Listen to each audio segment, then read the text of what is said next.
So if they're truly doing it for a recovery standpoint, in some cases, I don't even know if the recovery session is necessary at all. But hypothetically, let's maybe shift the frame and say they're trying to do this as like a basic aerobic development or aerobic base or zone one, whatever you want to call it.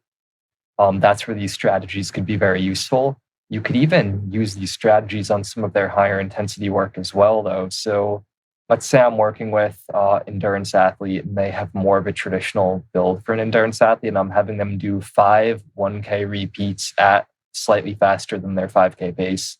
So essentially they're doing 5K volume, slightly faster than they could run a 5K.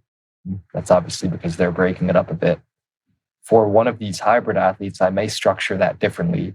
I may have them do 5 200-meter runs at that pace with a very short break between those 200-meter runs, to say 200 meters, rest 20 seconds and do that 5 times, then have a longer rest and go through 5 series of that.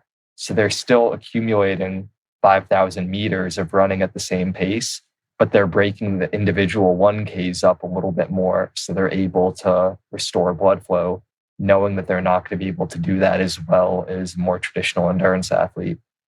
And the reason why I think these types of tweaks and adjustments are so important is the types of training protocols that we see in endurance sports, or strength sports for that matter, were refined over time for athletes with a very specific set of physiologic traits. What becomes prudent to note is that when you take someone that has a very different training background, different type of physiology, and you try and put them in that sport, they're going to have to train in a very different way. And those types of training protocols aren't always well established because there just hasn't really been a need for it before now. I mean, in the past, 10 years ago, I don't think anyone was taking serious the idea of running a sub 5-minute mile and squatting 500 pounds.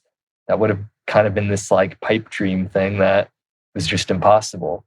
But now there's enough people that are actually interested in these things that I think the training protocols are yet to really catch up to people's desires to do these things.